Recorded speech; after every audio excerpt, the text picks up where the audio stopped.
Yang saya hormati, Assalamualaikum warahmatullahi wabarakatuh. yang saya hormati tokoh-tokoh, para tokoh agama, para kiai, para ibu nyai yang hadir pada pagi hari ini.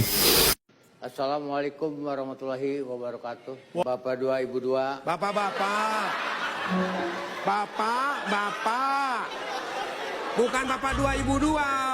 Ini kayak baca tulisan kali. Bapak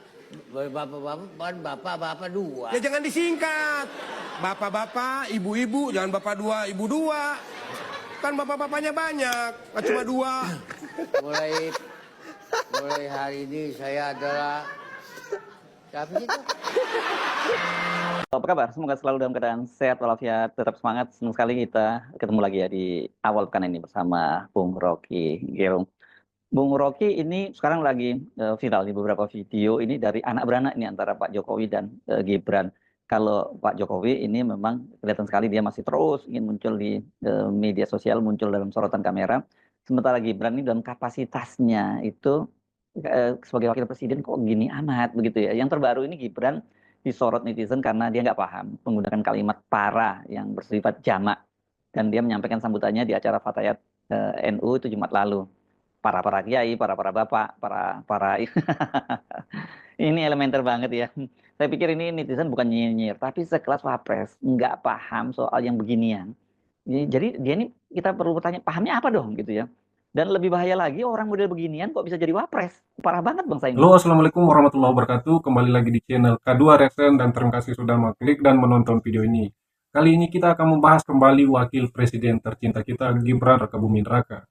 Kali ini beliau menjadi bahan olok-olok oleh netizen karena kembali melakukan kesalahan yang menurut netizen itu fatal, di mana ketika dia memberikan sambutan pidato di salah satu acara NU, dia menggunakan kata sambutan para yang dimana kita ketahui bahwa para dengan para itu memiliki makna yang berbeda, dan sepatutnya hal-hal seperti ini itu bisa dipahami oleh seorang wakil presiden, apalagi kita tahu bahwa setiap waktu dan setiap kali mendapat undangan akan memberikan pidato, akan memberikan sambutan, sehingga kata-kata yang seperti ini mestinya dipahami.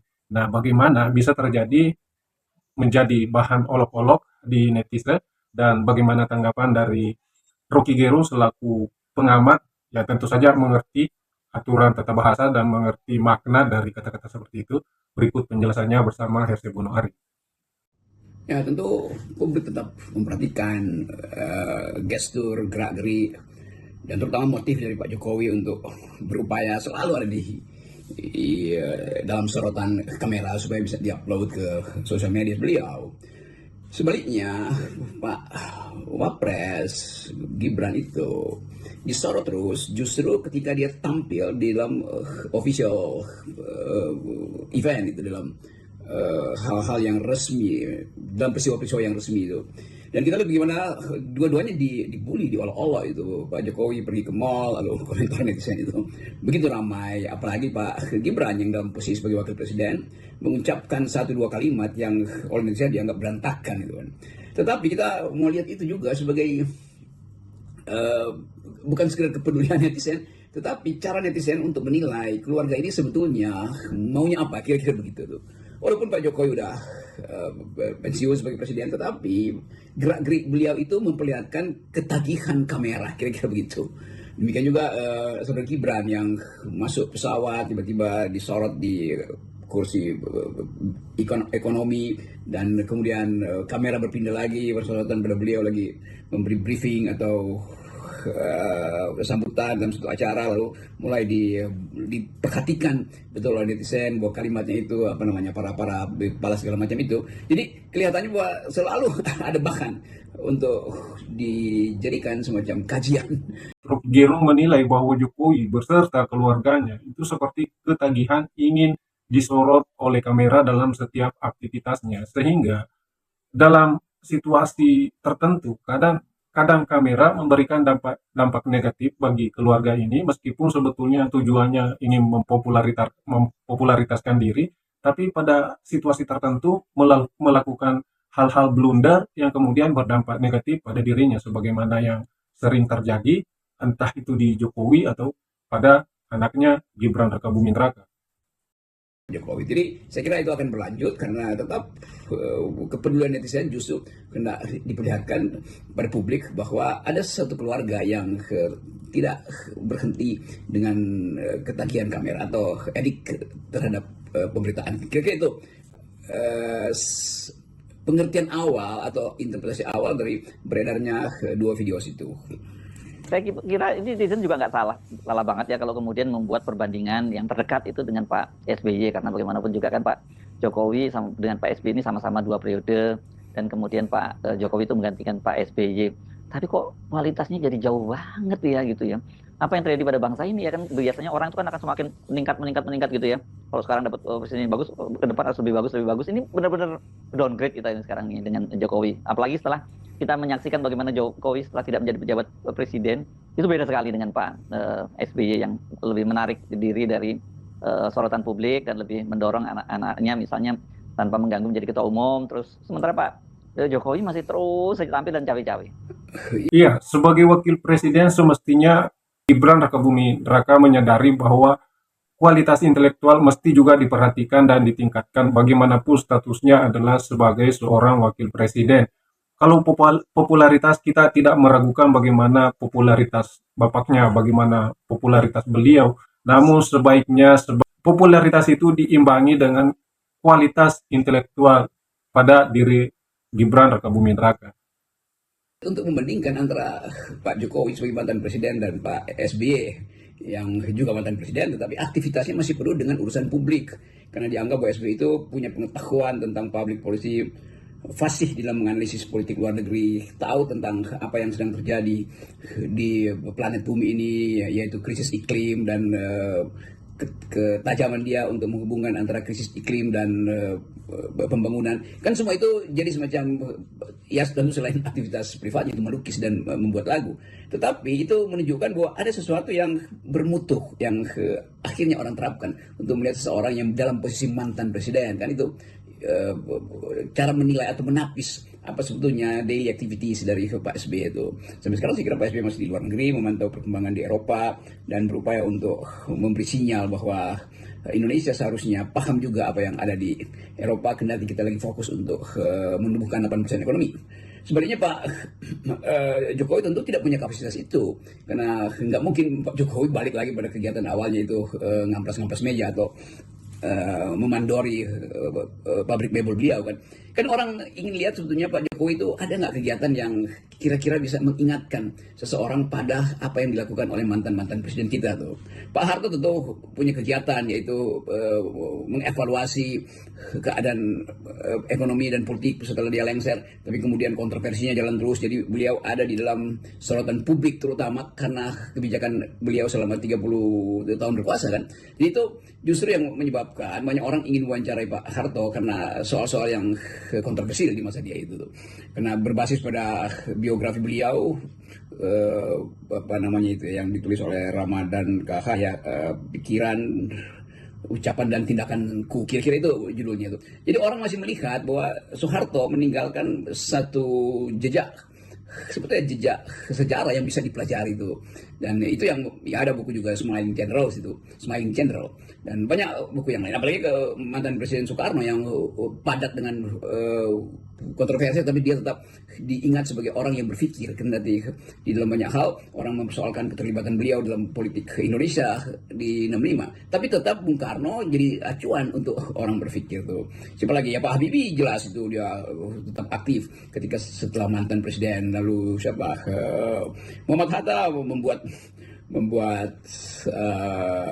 apa namanya itu perpustakaan. Jadi saya kira itu cara orang membandingkan antara Jokowi sebagai mantan presiden dan presiden sebelumnya. Nah soal Gibran ini kalau orang dulu menyebutnya sebagai mencuri start kampanye ya, dengan terus-menerus muncul di media maupun media sosial. Tapi bersamaan itu publik disadarkan kok orang seperti ini jadi wapres ya. Makanya kan muncul sekali kalau di media muncul banyak ungkapan-ungkapan ini pemilu mahal-mahal banget sampai ngabisin dana 71 triliun. Ya, sepertinya kita memang sepakat bahwa apa yang di-framing oleh Jokowi dan Gibran Rakabuming Raka itu adalah bagaimana dia tersorot oleh kamera. Mereka ini tidak terlalu memperhatikan kualitas yang disampaikan atau kualitas yang disampaikan itu, tapi tujuannya adalah bagaimana dia tersorot dan menjadi populer di mata masyarakat. Tujuannya tentu saja ya nuansa-nuansa politik ke depan akan melekat dalam diri masyarakat untuk selalu mengingat wajah dan nama beliau. Kok dapatnya Wapres seperti ini? Ya, khusus terhadap Gibran, tentu publik memberi perhatian berlebih lagi kan. Karena dia adalah wakil resmi dari negara sebagai wakil presiden tuh. Lalu mungkin jurnalis asing memantau Indonesia mulai membaca kapasitas dari Gibran. Tetapi sepertinya itu dianggap sebagai yang penting ada berita gitu kan. Mau bikin ngaco atau kata Ibu Mega out-outan pun tidak ada soal di situ. Yang penting kamera ada terus. Jadi melekat di situ keinginan untuk tetap hadir di dalam tim media dia. Oke, apa istilahnya itu, notifikasinya banyak sekali tuh, followers bertambah tuh. Kan kita ingin lihat bagaimana seorang presiden, seorang wakil presiden itu menuntun negeri ini. Kendati Pak Jokowi itu tidak banyak berharap, tetapi dia sendiri harus punya inisiatif untuk membekali dengan pengetahuan, membekali dengan konsep tuh, supaya terlihat bahwa membandingkan wakil presiden misalnya Muhammad Hatta, Tri Sutrisno, apalagi Sultan Hamengkubuwono yang semua mereka itu diingat sebagai wakil presiden yang bermutu kan. Itu yang ingin kita lihat sebetulnya. Jadi semua hal yang ingin kita bayangkan akhirnya batal setelah beredar video-video ini. Dan itu akan jadi pelajaran untuk menilai apakah kualitas kepresidenan hari ini, termasuk di dalamnya kepresidenan artinya kabinet di situ, notice bahwa ada hal yang tidak mungkin kita tutupi lagi, itu kapasitas dari wakil presiden. Jadi sebetulnya kalau Pak Wapres mengerti apa yang sedang dianalisis oleh netizen, tentu dia mulai paham bahwa ada hal yang dituntut lebih dari situ. Tapi sekaligus mungkin publik menganggap ya kami tuntut lebih juga, ya udah segitu batasnya kan.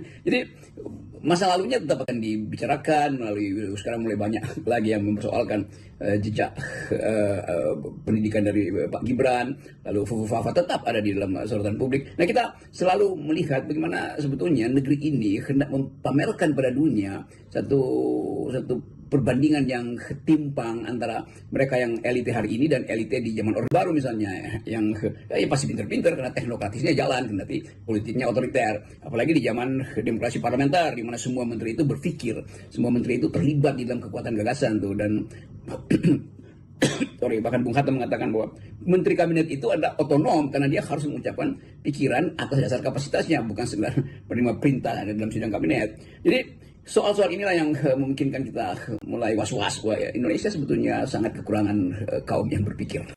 Ya, sebagai wakil presiden mestinya tampil dengan wibawa, dengan pengetahuan yang luas, wawasan yang luas. Tidak usah jauh-jauh membandingkan antara Gibran dengan wakil presiden, misalnya Muhammad Hatta, Sultan Hamengkubuwono, Adam Malik, dan lain-lain. Cukup sandingkan dengan wakil presiden terbaru seperti Yusuf Kalla, Ma'ruf Amin, itu secara kualitas jauh, apalagi jika dibandingkan dengan Muhammad Hatta, Adam Malik, Hamengkubuwono, itu sangat jauh standar intelektual jika dibandingkan itu.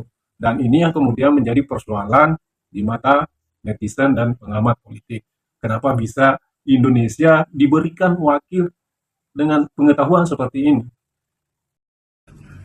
Standar intelektual Gibran, saya kira kita bisa menyebutnya menyebutnya hanya seperti itulah yang mau tidak mau yang kemudian ini berdampak pada Pak Prabowo. Karena bagaimanapun kan dia yang berpasangan dengan Gibran dalam Pilpres yang lalu itu ya.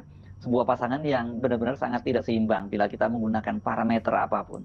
Ya, pada akhirnya tagihan akan dikirimkan pada Pak Prabowo kan. Karena beliau yang menggandeng Gibran, tentu akan ada penelitian sejarah atau ahli politik yang harus menunjukkan analisis satu waktu nanti apakah Prabowo menggandeng Gibran supaya beliau jadi presiden atau dia diminta oleh Pak Jokowi untuk menggandeng Gibran. Itu biarkanlah itu sebagai spekulasi akademis saja tuh. Tapi per hari ini tetap sorotan adalah semacam sebut aja tekanan pada Pak Prabowo bahwa kok begini kualitas wakil presiden, kok begini kualitas beberapa menteri. Jadi tetap kita ajukan satu upaya untuk mempercakapkan semua political issues dan semua konvensi-konvensi yang selama ini dipelihara bahwa seolah-olah kepresidenan itu tak tersentuh atau tidak boleh dievaluasi. Saya kira itu sudah batal dengan sendirinya karena apapun yang diperlihatkan dari dalam kabinet itu memang harus dibongkar, dibaca dan dikritisi oleh publik, oleh netizen. Jadi kalau masih ada yang disebut ternak Mulyono itu ini Oke, itu tadi tentang bagaimana seorang wakil presiden Gibran Rakabuming Raka menjadi bahan olok-olok dan pembicaraan oleh warganet maupun oleh pengamat politik karena berulang kali melakukan blunder hal-hal yang seharusnya lebih optimal, lebih substansial untuk dibicarakan, malah dibuat menjadi seperti bahan lelucon. Pertama, ketika beliau menolak berpidato di acara Korpri di Palangkaraya, kemudian beliau tidak dianggap oleh Menteri Marwarar Sirait, dan kembali kali ini menampilkan kapasitas dirinya dengan memberikan sambutan tidak bisa membedakan para ketika memberikan sambutan kepada undangan itu kembali menjadi ramai diperbincangkan oleh masyarakat. Dan sebagaimana dijelaskan oleh Herse Gunawarib dan Rocky Gerung tadi, jika kalian punya pendapat yang sama atau jika kalian punya pendapat yang berbeda, silakan tuliskan di kolom komentar. Sekali lagi terima kasih sudah menonton video ini. Sampai jumpa di video-video selanjutnya. Wassalamualaikum warahmatullahi wabarakatuh.